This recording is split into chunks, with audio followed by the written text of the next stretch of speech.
You're listening to the BBM Global Network with 25 years in broadcast audio and video production. Our passionate team creates content and marketing for the world of Internet Talk Radio. If you've got a passion, come join us at bbmglobalnetwork.com. The BBM Global Network. Your voice is now heard.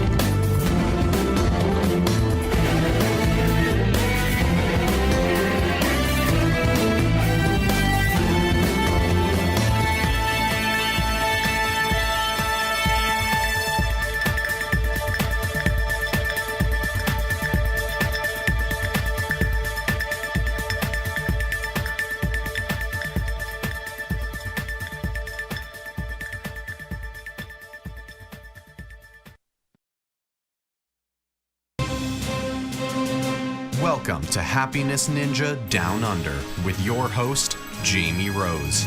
Jamie will educate and empower people, organizations, and communities to help us all make better health and well-being choices. She will also engage you with expert influencers from around the world. So now, please welcome the host of Happiness Ninja Down Under, Jamie Rose.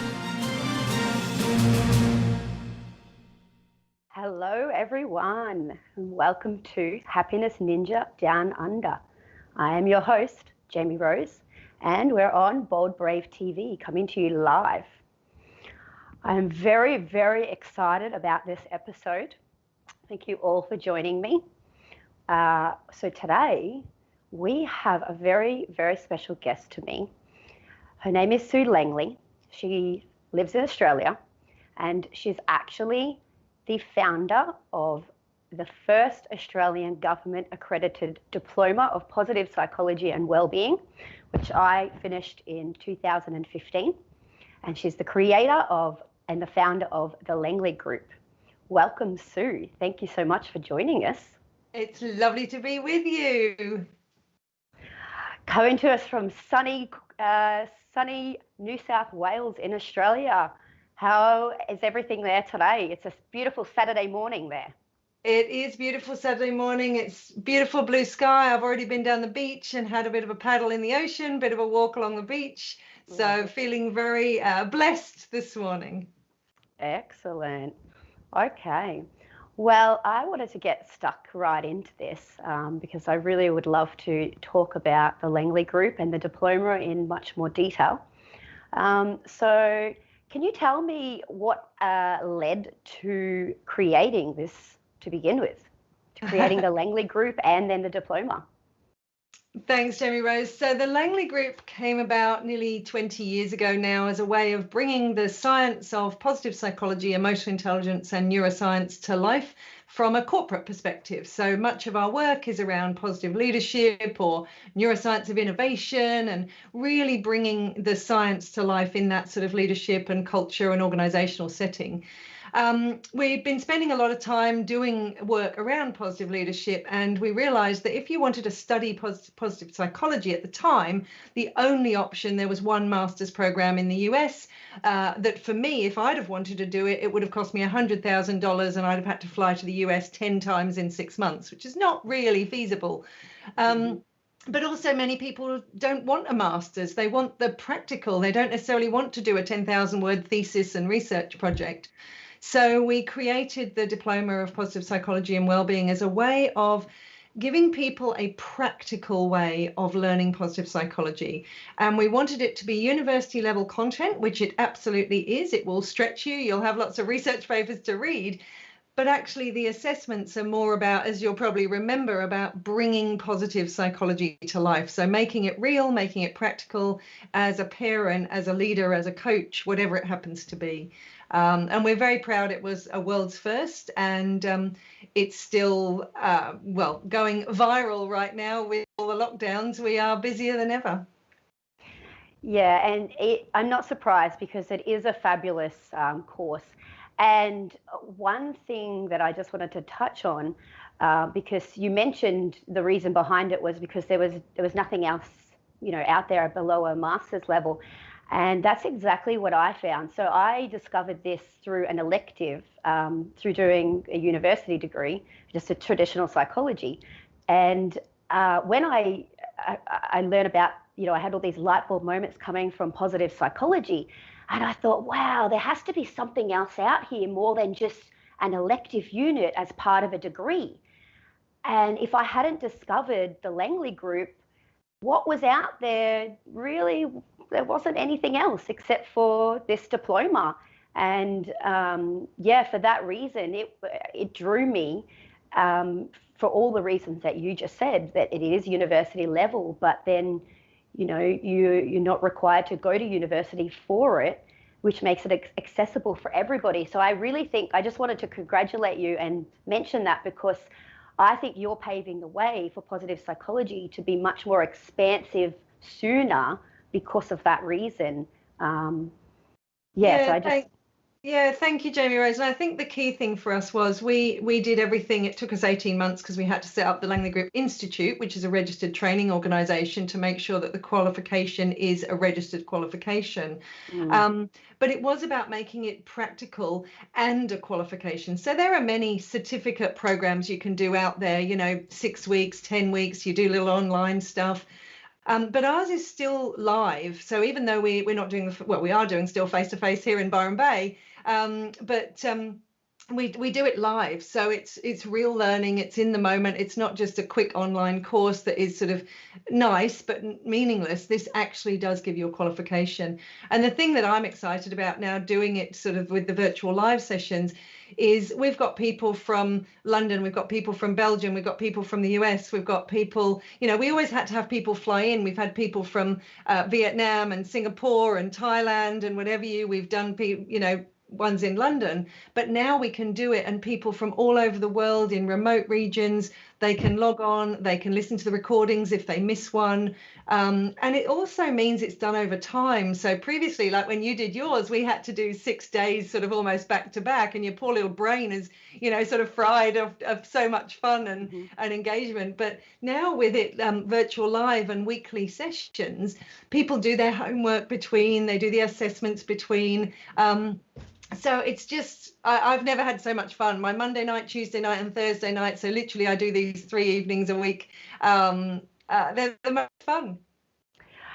It's interesting that you talk about that as well, because I actually had to wait 12 months for the diploma to come to Brisbane. And I remember thinking, oh, wow, like 12 months, maybe I should try to go interstate, but it just wasn't feasible at the time. Yeah. And even I remember we had a lady come from New Zealand in the course that I did. Yeah. So it's very, very exciting. I'm glad that it's worked out, the changes worked out for you. And so thinking about the changes that you've implemented, and then all of the organizations that you've worked with around the world, is there a standout for the most extraordinary change in the workplace that you've seen as a result of somebody implementing something from your diploma or your teachings? Yeah, that's a really good question. And I think the change is an interesting one, because everybody around the world has been impacted by the pandemic, the isolations, the lockdowns, etc. And what I've seen and what we experienced ourselves was we were able to transform from a diploma perspective. We had to cancel our program March last year, and within 4 weeks we had transformed it to virtual. Okay. And we'd gone from having 23 participants to 41 participants on that first program. And we've literally run a diploma program every second month since. We're over 250 students in the last 9 months. So it's been brilliant because we managed to transform really quickly. And that sort of then leads me to what I've seen in organizations who've been able to grab it and run quickly and make changes. We're doing a lot of work with healthcare providers, and one of the things I honor them for is how quickly they managed to shift. They stripped away all the bureaucracy that sometimes stands in the way in healthcare, and actually just transformed the way they did things. And we're working with quite a few healthcare providers around that. It's one of the first things I acknowledge. So as far as individuals, so many individuals who've made amazing changes, and I've received thousands of emails from people saying, thank you for the learning. I'm glad I had this learning before COVID. Yeah, I can just imagine. We're about to cut to a break, but when we come back, I want to touch on that a bit more, and some of the work that you've done in other industries besides the healthcare, which would be amazing. Okay, excellent. Well, we'll break now and we'll be back. Author, radio show host, and coach John M. Hawkins reveals strategies to help gain perspective, build confidence, find clarity, achieve goals. John M. Hawkins' new book, Coached to Greatness, Unlock Your Full Potential with Limitless Growth, published by iUniverse. Hawkins reveals strategies to help readers accomplish more. He believes the book can coach them to greatness. Hawkins says that the best athletes get to the top of their sport with the help of coaches, mentors, and others. He shares guidance that helps readers reflect on what motivates them, rediscover and assess their core values, philosophies, and competencies, find settings that allow them to be the most productive, and track their progress towards accomplishing goals. Listen to John Hawkins' My Strategy, Saturdays, 1 p.m. Eastern on the BBM Global Network and TuneIn Radio. The opiate epidemic has reached crisis levels, and with so many families affected by addiction, opiate-related drug overdoses, and death, the time is now to have a real constructive conversation about addiction that could lead to better prevention, treatment, and recovery. Alan Charles, author and keynote speaker on drug abuse and prevention, presents The Alan Charles Show. Alan brings a message of hope, sharing his unbelievable story of surviving a 24-year addiction to cocaine and highlights from his memoir, Walking Out the Other Side, an addict's journey from loneliness to life. His raw honesty and courageous heart breaks the stigma of addiction and offers a unique perspective into the mind of an addict. Join Alan each week as he brings his listeners to a true understanding of the grip of addiction. It is only with this understanding that we can begin to heal. The Alan Charles Show, Thursdays at 9 p.m. Eastern on the BBM Global Network. Hi guys, welcome back to Happiness Ninja Down Under. I am Jamie Rose, your host, and we're coming to you live from Bold Brave TV. We have our guest here, Sue Langley. Thank you again for joining me, Sue. Sue is a very sought after positive psychology speaker, and she has a master's in neuroscience of leadership from the University of Middlesex. Thank you, Sue. Sue is joining us from Byron Bay. And just before the break, we were just starting to touch on some of the organisations that Sue has worked with. And I was hoping that Sue would be able to share with us some astounding experiences that have happened within organisations during their change management process of implementing positive psychology through the organisation. Yeah, thanks, Jamie Rose. So one that I can think of in particular, a global organisation that we started working with in the Pacific zone, has really transformed as far as wellbeing and leadership. So we, in Australia and New Zealand, we've been rolling out Flourish wellbeing programs across all 3,000 people, literally for the last few years, and we've been running all their leadership programs. And what we've seen is, particularly during this pandemic, it's been really interesting because Australia and New Zealand have been doing really well because of that background. And again, I've had lovely messages from leaders saying, best program I've ever been on. Thank you so much. This has helped me through cancer. This has helped me through, the challenges from a leadership perspective. But one of the things I suppose I'm noticing, not just in that organization now that we're working with them more globally, but also other organizations, is the more serious awareness now of well-being. So when people used to tick a box around well-being, have we got the fruit, and, do we do yoga on a Friday or whatever it is, people are getting a little bit more serious. Organizations are taking it a little bit more seriously now, as they always needed to. But unfortunately, they've waited until people are struggling potentially to do that. But it is being taken a little bit more seriously around mental health and well-being. And from my perspective, the way that we come at it, and you would understand, knowing what you know about positive psychology, is we're not waiting to catch people before they fall. So mental health first aid is, you're struggling, quick catch you, notice. That's important. For me, I spend my life thinking about prevention. How do I put tools in your toolkit so you don't fall, so that I don't have to catch you, because you can handle what life throws at you. And I think it's sometimes a myth about positive psychology that positive psychology is about, ooh, let's be happy all the time. And as you know, it's not. It's about how do I put tools in my toolkit so that I can handle the good times and adversity when it occurs.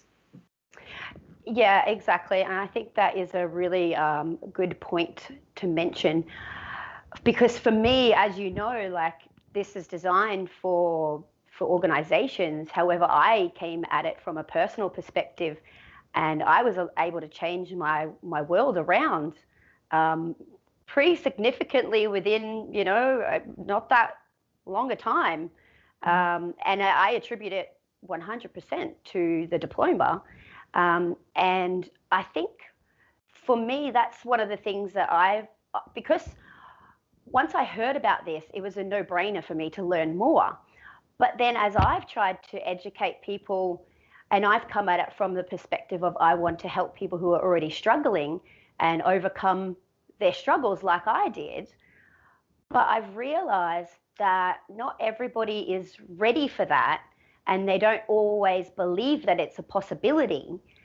And so I'm starting to understand why companies in positive psychology focus more on the organizational side of it than the individual side of it, because a lot of people aren't ready to hear this, but yet organizations, and when they put the information through organizations, then, as an employee, you're opened up to this regardless of whether you like it or not. It's there if the company is engaged with it.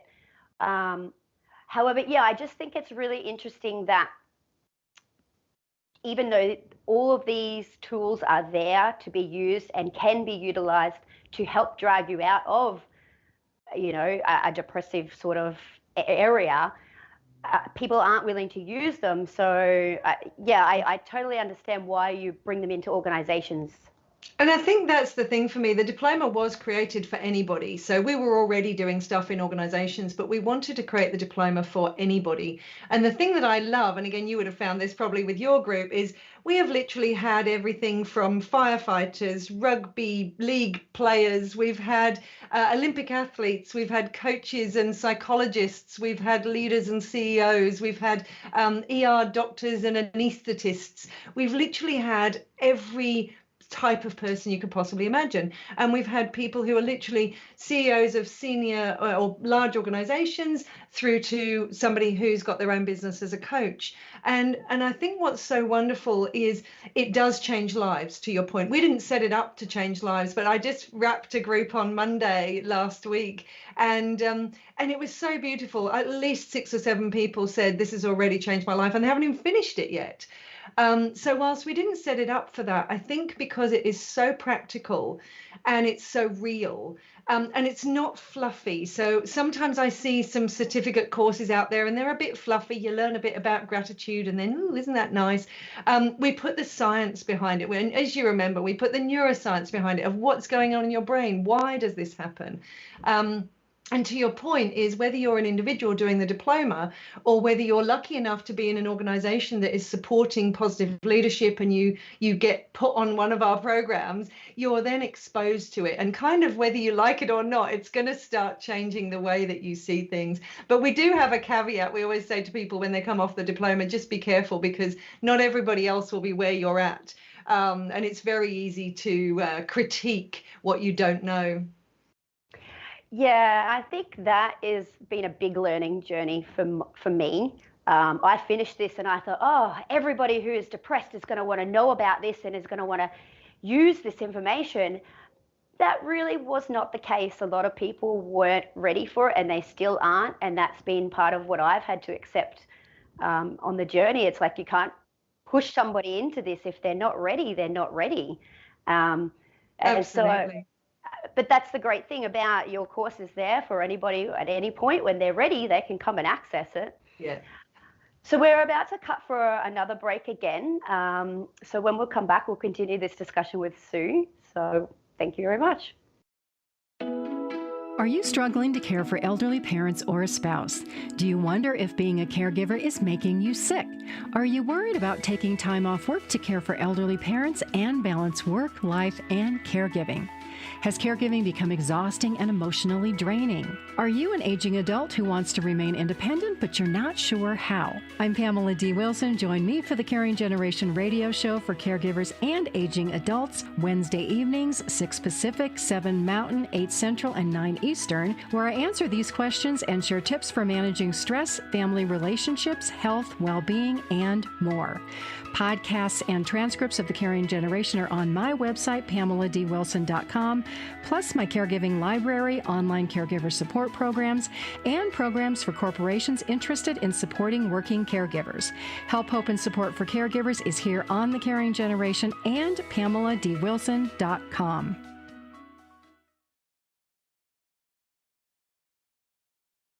Mike Zorich, a 3-time California state champion in Greco-Roman wrestling at 114 pounds.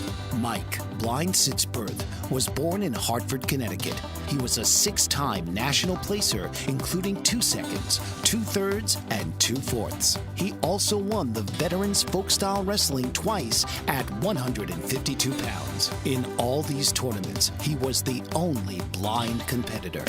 Nancy Zorich, a creative spirit whose talents have taken her to the stage and into galleries and exhibitions in several states. Her father, a commercial artist who shared his instruments with his daughter and helped her fine-tune her natural abilities, influenced her decision to follow in his footsteps. Ms. Zorich has enjoyed a fruitful career doing what she loves. Listen Saturday mornings at 12 Eastern for the Nancy and Mike Show for heartwarming stories and interesting talk on the BBM Global Network. Welcome back to Happiness Ninja Down Under. I'm Jamie Rose, and we are on the Bold Brave Network coming to you live. We have Sue Langley joining us from Australia. Thank you, Sue. Now, you are a sought-after, world-renowned speaker. I wanted to know, do you still get nervous before you go on stage to some events if they're, very important or very large? And if so, have you got some techniques of how you might share with the audience how they can overcome fear and stop it from holding them back?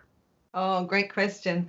So it's an interesting one because I think anxiety and fear is just a normal emotion. Emotions are data, they're information, they're just trying to tell us something. So I remember several years ago now, I was about to speak at a really big conference and I was following a gentleman called V.S. Ramachandra. And many people won't know who he is, but he is a big name in neuroscience.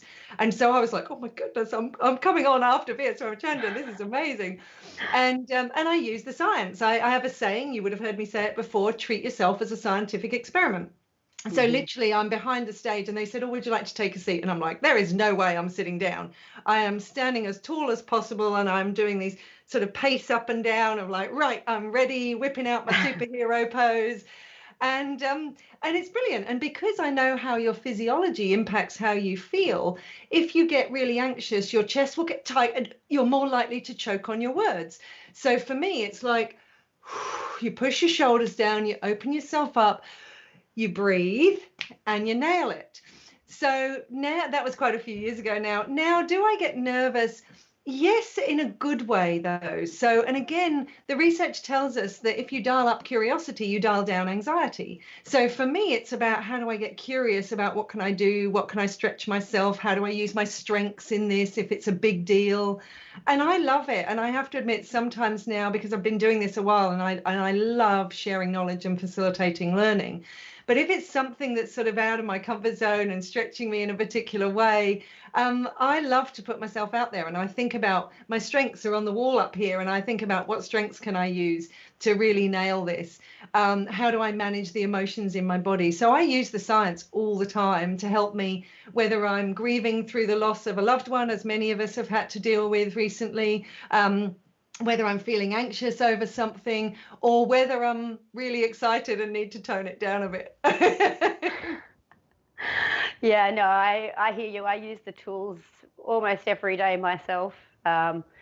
Even when it comes to this show, like this is outside of my comfort zone. But one thing I learned from the diploma was if you want to grow as a person, you have to get out of your comfort zone.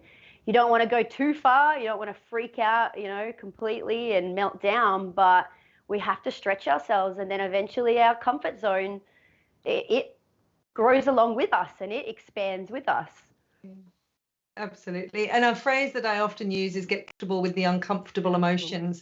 Sometimes people think that they have to push away things like grief or anxiety. And yet if you just remind yourself, it's just data, it's just information, it's just trying to tell you something. Once you've identified that, then you can figure out what you do with it. Yeah, exactly.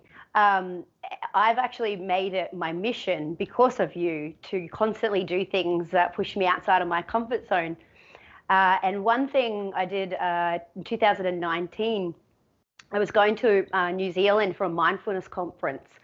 And as I've gotten older, skydiving has been something that I always wanted to do, but it would freak me out the older and older I got, I guess, because of the fear centers in my brain are developing as well. And so when this opportunity came to go to New Zealand, I thought, that's it. I'm doing the bungee jumping at the same time while I'm there. And then I went all out. I bought the most expensive package, probably because I know myself. And if I spend more money, then the chances of me, pulling out and wanting to waste that money, I'm totally psychoanalyzing myself as I do things. And so I bought the highest package, and it's hilarious watching the video back. My face, I'm literally inside my head, I'm screaming, what are you doing? This is crazy. And then I'm just overriding it, going, just breathe, just breathe, just breathe. And that's exactly what I fall back to for everything. I'm just like, you know what? This isn't that big a deal. Just breathe through it and it will all work out. Don't create it into something bigger than what it is in your head. Yeah.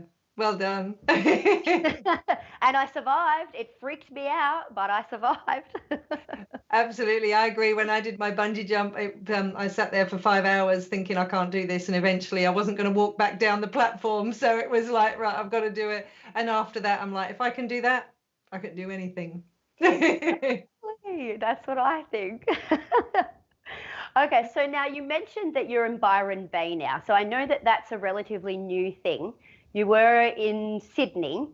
So what brought about that and how are you loving it?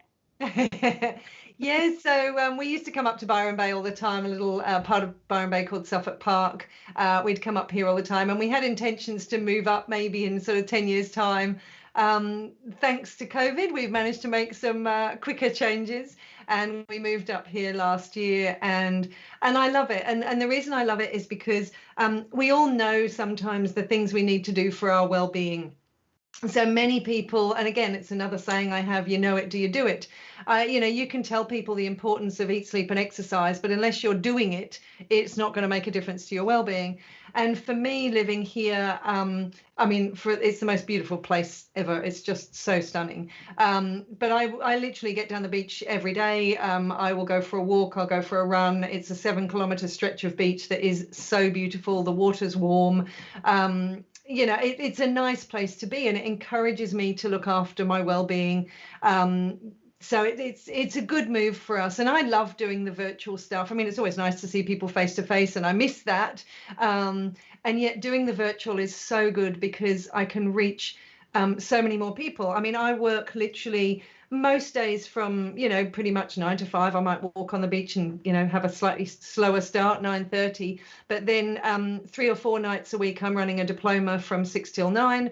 And because of the situation of doing things virtually, now I've got clients. Last week I was doing midnight sessions for a client in Canada. I've got clients in the US. I've got all across Europe. So on average, I'm going to bed at 9 o'clock, 8:30. I get 3 hours sleep. I roll out of bed. I do a 1 a.m. session. I go back to bed, and then I get up, and I still get up at 7 o'clock, and I'll go for my walk on the beach. So it's good for my well-being. I've got a good rhythm, and yeah, you don't get much better than Byron Bay, I have to admit. No, I haven't been there for quite a few years, but the beaches are absolutely amazing. It's a very relaxed environment, which is why we're attracting a lot of the Hollywood stars. Chris Hemsworth's just up the road. Matt Damon's down the pub every so often. I don't know, Zac Efron apparently lives here. I've never seen any of these people myself, but apparently they're around. I'm sure you'll see them eventually.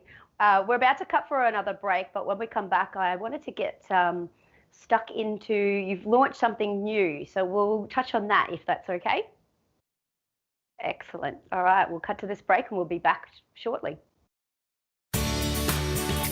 Tune into It's All About You with host Dr. Martha Latz, a lively weekly broadcast on BBM Global Network, one of the most empowering shows for time-starved, overscheduled multitaskers. The professional expertise of Dr. Latz is directly available live every Thursday at 1 p.m. to answer and address concerns about relationships, life transitions of career, meeting, dating, and committed relationships. It's All About You with Dr. Latz will expand your understanding of current concerns across your relationships by broadening and expanding possible solutions in developing skills for mutually desired outcomes. Dr. Martha's expertise is as a licensed marriage and family therapist, life, transition coach, and all things to do with communication at work, home, and with friends. Check out her website at auniquetherapycenter.com. If you seek a courageous advocate prepared to champion your rights with consumer service agencies that support aging populations, Carol Ann Hamilton is the one for you. Carol Ann is an elder care coach, author, and speaker with 250,000 hours lived experience successfully supporting unculpable aging parents. As a result of a challenging journey, Carol Ann revolutionizes how stressed out caregivers restore serenity to their worlds. She also brings over 25 years of change management expertise in Fortune 500 settings to catalyze urgent transformation within the elder care industry. Carol Ann is a popular speaker at conferences across North America. She has appeared via TV, radio, and print globally. Now you can tune in weekly to get a dose of her inspiration plus down-to-earth advice to cope with even the most difficult aging parents. Listen Wednesdays at 9 a.m. Eastern on Bold Brave Media and TuneIn Radio. Welcome back to Happiness Ninja Down Under. I'm your host, Jamie Rose, and we're coming to you from the Bold Brave Media Network. So we have Sue Langley here, and just before the break, I wanted to ask her about something that she's launched recently. It's called Learn with Sue. If you could tell us a bit more about that, Sue, that would be wonderful. Thank you. So Learn with Sue has been a project and a dream and a sort of a thing of mine for a while. And again, the situation we're in now has allowed me the opportunity to launch it. And it's basically an opportunity for everyone, whether they can afford to come on the diploma or not, whether they're an organization or not, for everyone to access ongoing learning on the science of positive psychology, emotional intelligence, and neuroscience. And what we try and do is it's ongoing learning. There's a portal where people can jump on. I do research review videos that people can learn some of the new research that's coming out. We do live sessions, so every month we have an expert in conversation. We've had some amazing people already, such as Ellen Langer from Harvard, and we've got Robert Biswas-Diener coming up, and we've had Kristin van Nieuwenburg. We've had a translational genomics clinician talking about DNA and how to work with your DNA to increase your well-being. We've got a functional movement specialist coming up. So everything to do with whether it's the microbiome and how that influences your well-being and everything in between. We also do live sessions with me. So we have a topic. For instance, we had awe last month, which was just amazing. We had this brilliant discussion on the science of awe and how we're going to bring it to life. We've done a session on language and well-being literacy and how different words in different cultures shift us and change us, and how we can expand our well-being literacy, which will expand our well-being. So it's all about learning and growth for anybody, whether corporates sign up for their employees or whether an individual joins it as a member. And I have to admit, I couldn't have hoped for anything better. It's just fabulous. We get people jump on live, or people send me messages after listening to the recordings. And it's just about, how do we as individuals show up as the best version of ourselves, and how do we put the science behind it? So it's ongoing learning. There's courses on the portal on the microbiome. There's courses on neuroscience of happiness, all sorts of things that people can use. And I am really honored that it's a pretty low price, and people constantly messaging me saying, oh my God, this is so valuable. How much value is there in this?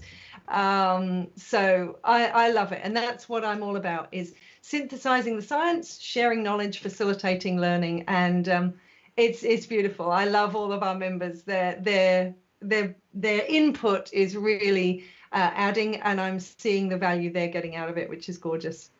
It sounds amazing. Did you say you go live as well? So we have live sessions twice a month. As I say, one live session with me and everybody, and one as an expert in conversation with some amazing experts in their field. But if people can't jump on live, then they listen to the recording later, and they can share on the discussion post if they've got queries.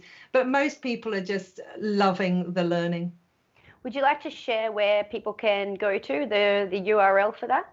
Yeah, so it's just learnwithsue.com.au, and you can sign up as a member whenever you like. And you can even join some of them as a one-off if you like, but it's much better value to just sign up as a member for the year. And as I say, I'm excited with some of the people that are coming up. We've got Alex Linley on strengths. We've got Denise Quinlan on Wellbeing from New Zealand. So we've literally had so many people from around the world. We've got Aaron Jardin next week talking about why wellbeing matters. And some of these names, if you're not familiar, these are the scientists, these are the researchers behind it. So we're not talking pop psychology, we're talking about proper accredited people in this space, global leaders in this space. Now, something that I'm really excited and passionate about is microbiome. It's something that I've realized the importance of, and have had to make significant lifestyle changes myself to keep on top of. Do you want to talk us through that a little bit?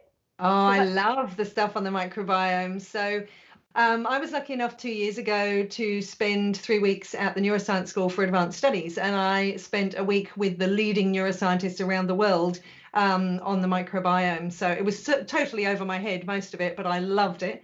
For me, understanding how that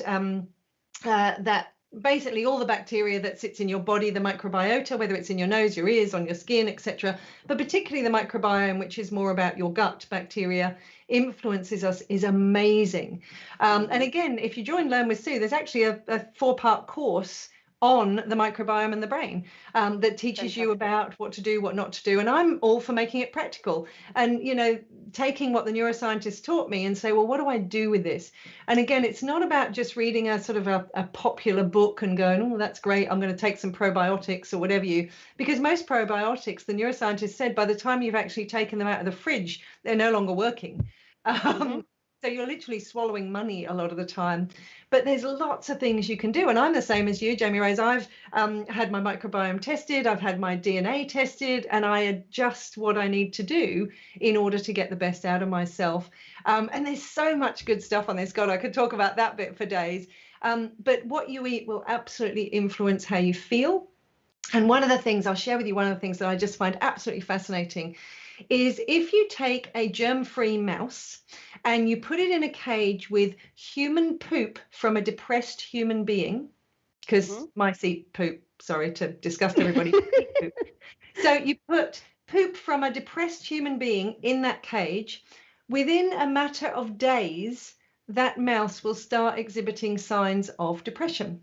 Now think about that. That's so powerful. And people say to me, oh, well, how do you know a mouse is depressed? Well, guess what? Exactly the same as you know a human is depressed. They're less curious, they're less active, they'll sleep more. If you give novelty objects, they won't be interested, they'll be more lethargic, all those sorts of things. Now, think about that. It's such powerful stuff. So, yeah, if you want to learn more, then jump on, come see us.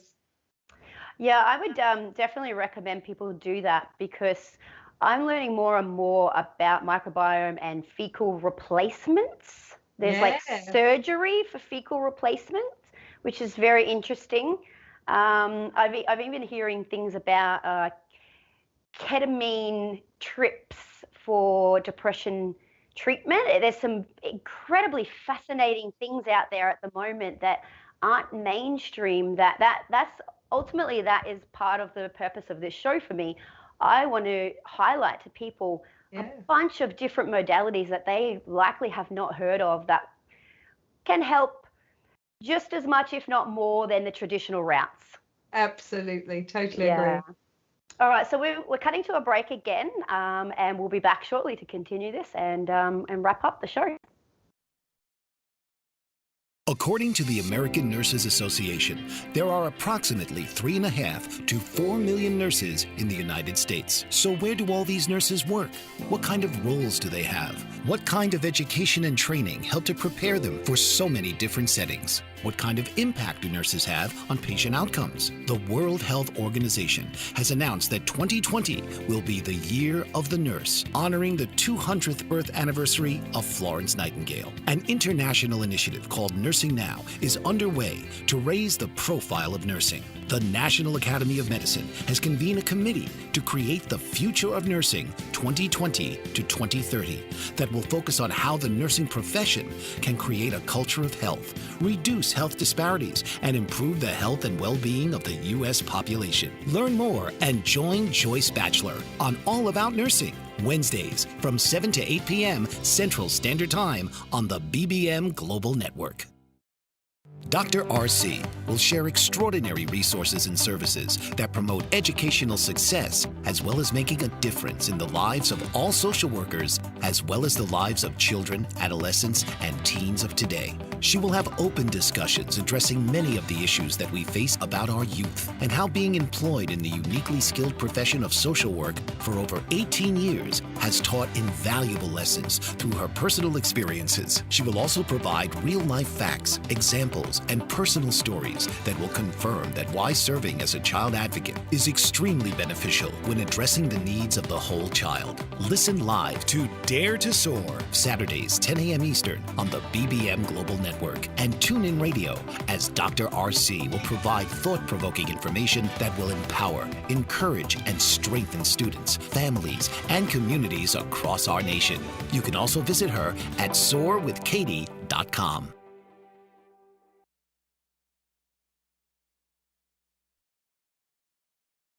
Welcome back to Happiness Ninja Down Under. I'm your host, Jamie Rose, and this is Bold Brave TV coming to you live. So we're back with our interviewee, Sue Langley here. And so not only did I do the Diploma of Positive Psychology with Sue, but I also did a masterclass in Strengths Profile. So Strength Profile is all about learning what you do well, what you don't do well, and what you may realize and may not realize you do well and not so well. So Sue's going to talk to us a little bit about Strengths Profile, because she has the rights to train other facilitators in Strengths Profile in Australia. Fabulous. Thank you. Yeah, so the Strengths Profile, there are many strengths tools out there you can use that people may be aware of. So there's a sort of a free one called the VIA, the Values in Action Signature Strengths Test, or what's commonly known as the VIA. 24 strengths, general use, not designed for the workplace, but a great tool if you want to start having a conversation around strengths and, like you say, what really comes naturally to you. For me personally, especially from a workplace perspective, the Strengths Profile is absolutely the best one on the market. And I know a lot of people, particularly in the US, they will know about this Strengths Finder, which has 34 strengths and is workplace-based. And yet the Strengths Profile is still far ahead.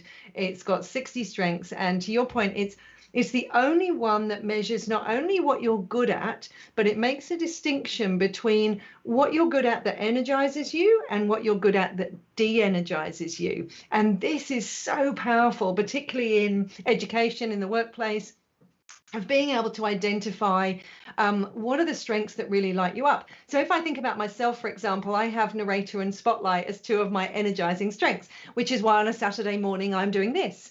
It's why I literally facilitate all day, most evenings and some nights, because I love it. It energizes me. When I do the 6-day diploma, people ask me by day 2, oh, you must be getting so tired. I'm like, why am I getting tired? This is just what plays to my strengths. I love it.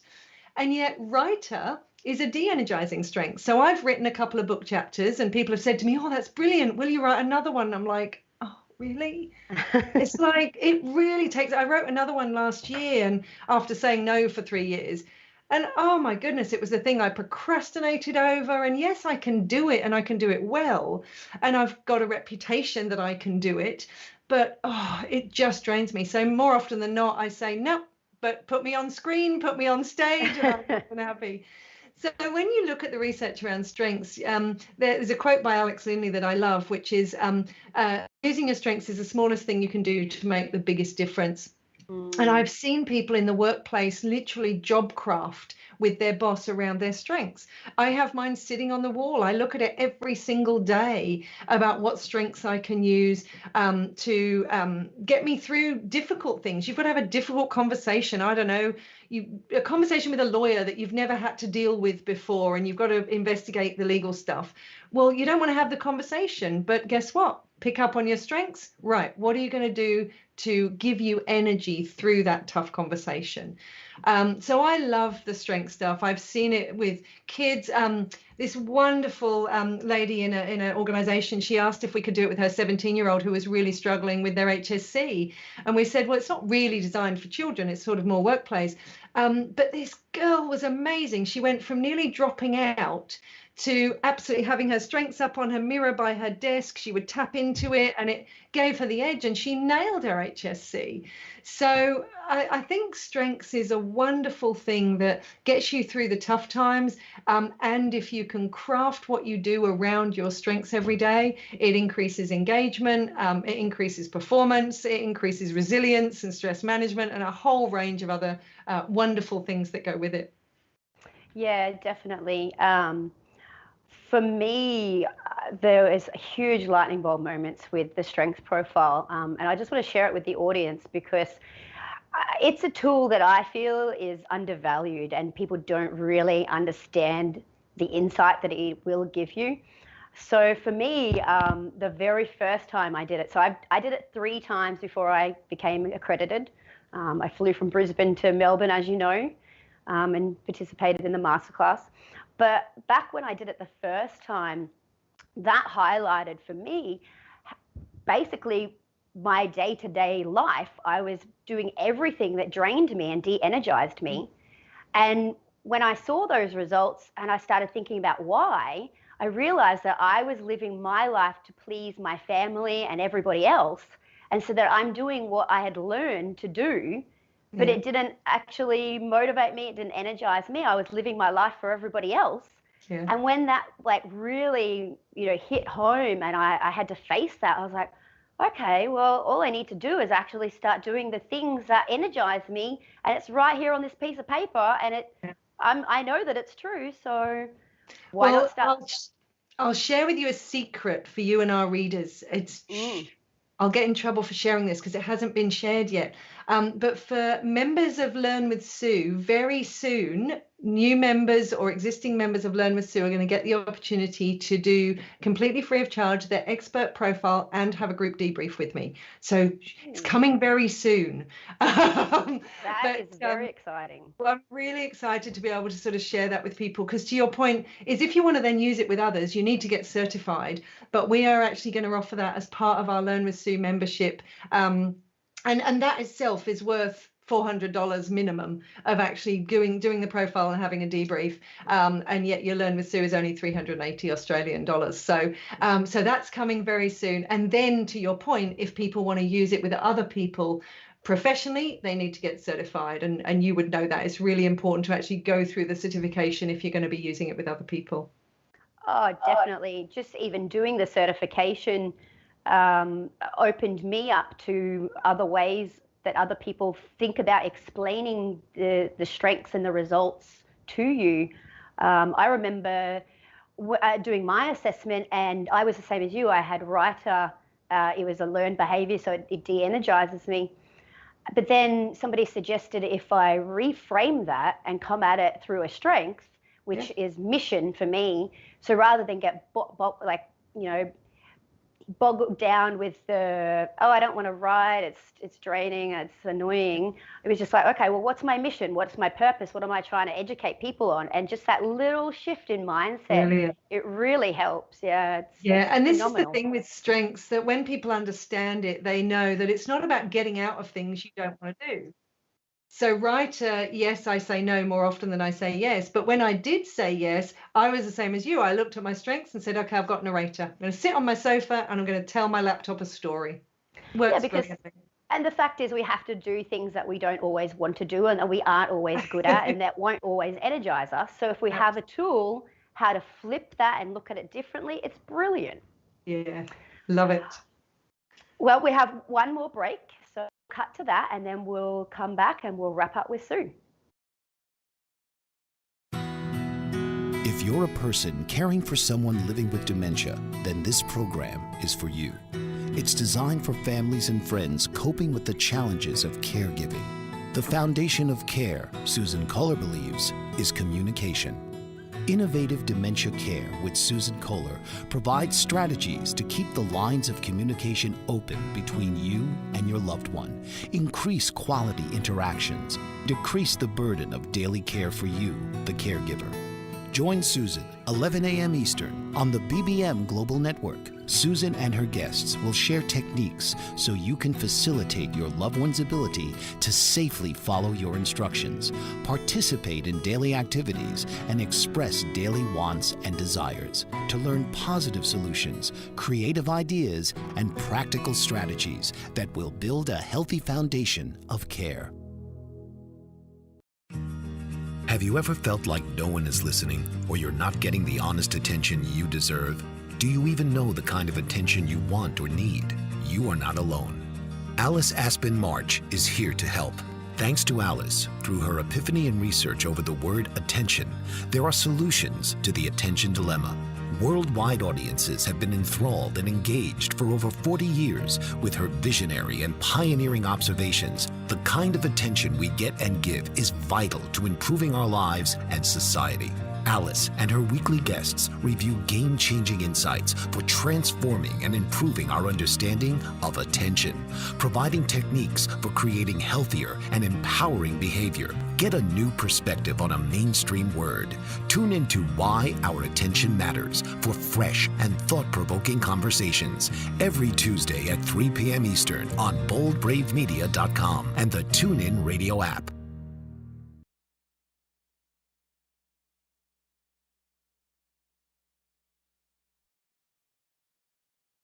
Hi guys, welcome back, and you're listening to Jamie Rose on Happiness Ninja Down Under and the Bold Brave Network.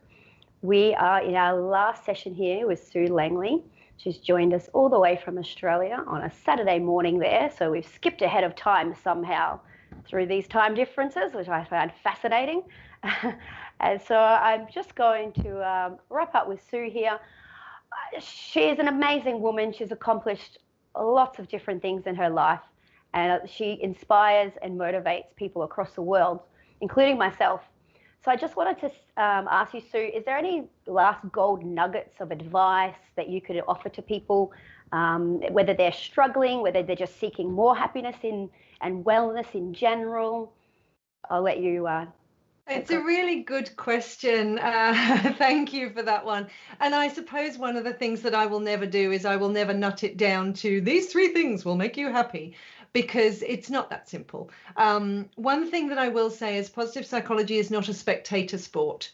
You can't know it. You have to actually do it. You have to get on the field and you have to play. So I think that the key thing for me is, and I've noticed this a lot in different areas, is there's often a huge desire for well-being, and there's a huge desire. People want to have well-being, they want to do well-being programs, they want to learn more, etc. But actually the knowledge is pretty low. So my gold nugget is learn. learn stuff. The science will give you the clues. I use the science every single day. It gets me through grief when I've had to deal with it much more effectively. It gets me through anxiety. It helps me live a flourishing life. So for me personally, don't just want to know more, but look at the science. Look at what the science can tell you. That's my gold nugget. Now, there is thousands and thousands of things out there, so it is about synthesizing the science down. But that would be what I would do, is treat yourself as a scientific experiment and use the science to help you, and learn what's out there and then test it on yourself. That's what I do every single day. And my last thing that I would like to say is what inspires me is the ripple effect from everybody else. I love to see what people like you and so many other people are actually doing with what they've learned. That is amazing. I see amazing people all around the world. I've got another diploma student who's just written a book. She emailed me yesterday that I'm launching with her. I've got a shelf load of books from people. I've got people like you doing things like this. I've got people who've transformed their organization. So the ripple effect from learning this stuff and doing something with it, wow, we can change the world with this stuff. And that's what I want to reiterate, not only the learning, but the doing. You said it yourself. You can learn this, but if you're not implementing it, it's not going to change your life. Absolutely not. And so I really would like the viewers to take home that. That to me is my gold nugget. You have to actually do the work and implement the work, because otherwise you can know it, like the back of your hand, but without actually putting it into action. And that's what you said your specialty is, like actually putting it into actionable plans and applying the science to the everyday life. That's where the changes happen. You're not going to change anything. You can't retrain the way that your brain and body works by just learning. You actually have to do it and start changing the functionality of yourself. Absolutely. Look, I totally agree. And I see people, when they put this stuff into practice, I see them change their lives in amazing ways. And it's possible for anybody. And the science will give us clues as to why it's possible and how it's possible, which is pretty amazing. And I'm here for anybody who wants to reach out. It's one of the things that I love. So if any of your listeners want to reach out, then they are more than welcome. I'm available. I respond to every single email, and I am here for whoever needs me, because I think the difference we can make in the world is pretty amazing. Yeah, I 100% agree. And you know that that's the inspiration behind this show and why I wanted to bring you on the show and why I'm bringing all the other expert guests and interviewing them from around the world, because I just want to share this with everybody else as well and make a positive impact, because this world needs it. Thank you very much for tuning in to this episode.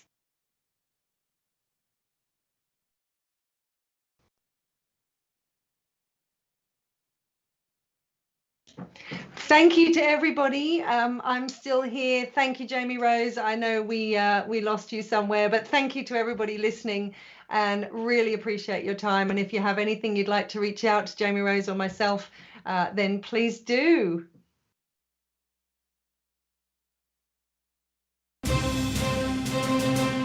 This has been Happiness Ninja Down Under with your host, Jamie Rose. Tune in each week and join the conversation as Jamie highlights the true power of the human mind to create a thriving world. Right here on Jamie Rose's Happiness Ninja Down Under.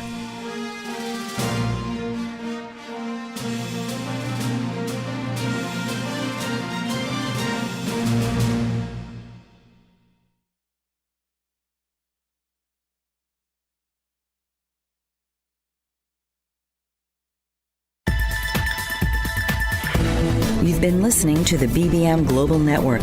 The ideas, views, and opinions of this broadcast are those of the participants of the program and are not necessarily the ideas, views, and opinions of the BBM Global Network Company.